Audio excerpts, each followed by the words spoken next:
We often imagine the Bronze Age through the lens of epic poetry, the rhythmic clash of bronze shields, the thundering of chariots across the Levant, and the physical prowess of god-kings. We see it as an era defined by what was visible, the sheer weight of stone and the sharpness of the blade. But deep beneath the dust of central Anatolia, within the archives of the Hittite capital Hattusa, lies a record of something far more terrifying, something invisible. It wasn't a new alloy or a better siege engine. It was a protocol, a system of warfare that didn't rely on soldiers, but on the very mechanisms of life and death. History knows it as the Hittite Plague, but to those who lived through it, it was the hand of Nergal. More than 3,000 years before the invention of the microscope, the Hittites didn't just witness a pandemic, they weaponized it. They understood with a clinical, empirical coldness how a disease could be cultivated, transported, and unleashed to decapitate a rival civilization. This is the story of the first systematically recorded biological warfare in human history. We are going to deconstruct the Nergal project, a desperate gambit born from the brink of extinction. We will analyze the terrifying pathology of Francisella tularensis, a pathogen so lethal it remains a Tier 1 biothreat today, and we will reveal how a series of seemingly innocent rituals were actually the operational manuals for an ancient bioweapon. Prepare to see the Bronze Age not as a primitive past, but as the sophisticated and deeply dark cradle of modern warfare. To understand why the Hittites turned to the unthinkable, we have to look at the world of the 14th century BC. This was the Amarna Age, the first truly globalized era of human history. Civilizations were no longer isolated islands, they were connected by a massive web of trade highways, like the Arwad-Euphrates route. This connectivity brought gold and lapis lazuli, but it also created a pathogen expressway. When the Hittite king Suppiluliuma I launched a massive expansionist campaign, he was at the height of his power. He had challenged the pharaohs of Egypt and crushed the kingdom of Mitanni. But his victory at Amka carried a hidden price. The thousands of Egyptian prisoners his army paraded back to Hattusa weren't just spoils of war, they were biological Trojan horses. The fallout was catastrophic. The plague didn't just kill the commoners, it decapitated the Hittite leadership. Suppiluliuma I fell. His heir, Arnawanda II, died shortly after. The empire was left in the hands of a young, inexperienced king named Mursili II, ruling over a nation where there was constant dying, and the fields remained unplowed because there were no hands left to work them. While Hatti withered, its neighbors smelled blood. To the west, the ambitious kingdom of Arzawa began to move, seeing a weakened giant. To the north, the Kaska tribes prepared for pillage. Hatti was a dying titan, surrounded by scavengers. The existential stakes were clear: find a way to stop the enemy or watch the empire become a footnote in history. It was in this crucible of despair that the Hittites realized the plague they suffered from wasn't just a curse, it was a weapon they could return to the sender. To understand the hand of Nergal, we have to stop looking at it as a divine curse and start looking at it as a biological machine. The agent behind the Hittite plague was almost certainly Francisella tularensis, the causative agent of tularemia, or rabbit fever.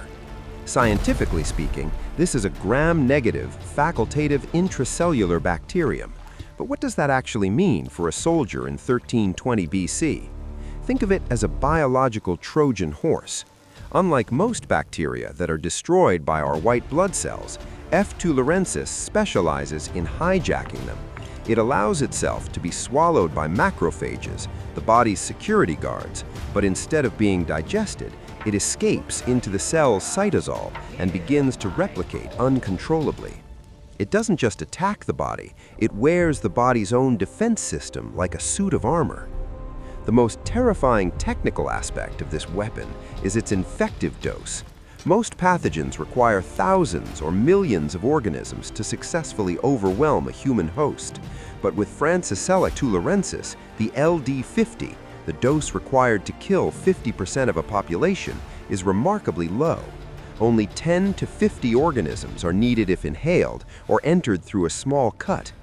In the filth and chaos of a Bronze Age military camp, where skin is often broken by labor or combat, this pathogen is essentially 100% effective. It is also exceptionally stable. It can survive for weeks in contaminated water or even in the rotting carcasses of animals. The Hittites noticed something crucial. The disease didn't just affect people, it ravaged sheep, donkeys, and rabbits. They had discovered the zoonotic cycle, the delivery system that would allow them to export their misery. By the middle of Mursili II's reign, the crisis had reached a boiling point. The king's plague prayers are among the most haunting documents ever recovered from the ancient world. Mursili was no longer just asking for help, he was arguing with the gods. "What is this that you have done?" he asks. "You have let the plague into the land, and the haughty land is cruelly afflicted." He confesses the sins of his father, the broken oaths and the murder of rivals, hoping that a spiritual confession would act as a biological cure. But Mursili was also a pragmatist. He was surrounded by enemies like Arzawa, who saw his dying people as an easy target. The hand of Nergal was closing around his throat. It was in this moment of political deadlock that the Hittite ritualists developed a protocol to transfer the plague. In the Hittite mindset, a ritual was not just a prayer, it was a technology, a way to manipulate the unseen forces of the world. This brings us to the ritual of Ohamawa. The instructions were chillingly specific. Take a ram and a woman, adorn them, and drive them toward the enemy's territory. In modern terms, we call this area denial and infiltration. By choosing animals from an infected flock, sheep that were already lethargic and feverish, the Hittites were creating a mobile, self-replicating biological bomb. They knew that a hungry enemy seeing stray livestock wandering near their camp wouldn't see a weapon, they would see a meal.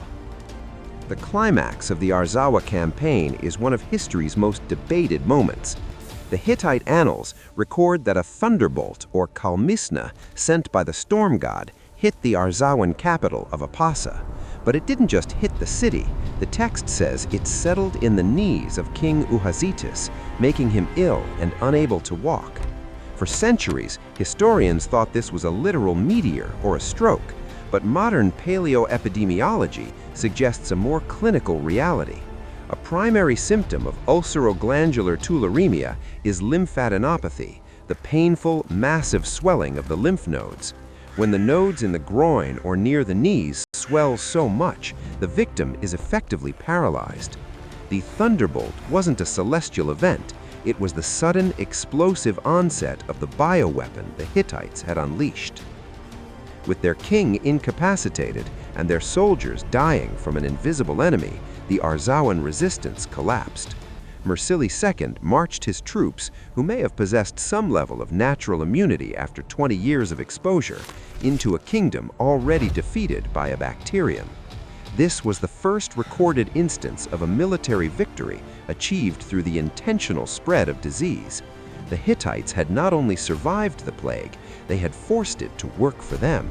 They had turned a national tragedy into a geopolitical advantage, forever changing the rules of engagement in the ancient world. The legacy of Project Nergal is a dark thread that runs through the history of warfare. Francisella Tularensis didn't disappear with the Hittites. In the 20th century, this exact same pathogen was researched and stockpiled by both the United States and the Soviet Union as potential bioweapons. Why? Because of the same technical reasons the Hittites exploited. It is highly infectious, difficult to diagnose, and incredibly stable. It forces us to ask, how much have we really progressed? We think of biological warfare as a product of modern labs and genetic engineering, but the blueprint was written in cuneiform 3,300 years ago. The Hittites understood that in the game of survival, the smallest organisms can determine the fate of the largest empires. We live in a world defined by its connections, the same trade routes and global networks that once allowed the hand of Nergal to leap from Egypt to Anatolia.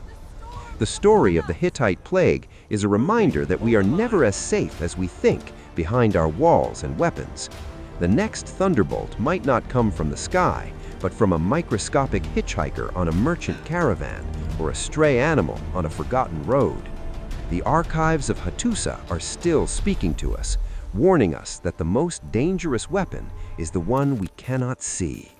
If you want to see more deep dives into the technologies that built and destroyed ancient civilizations, make sure to subscribe.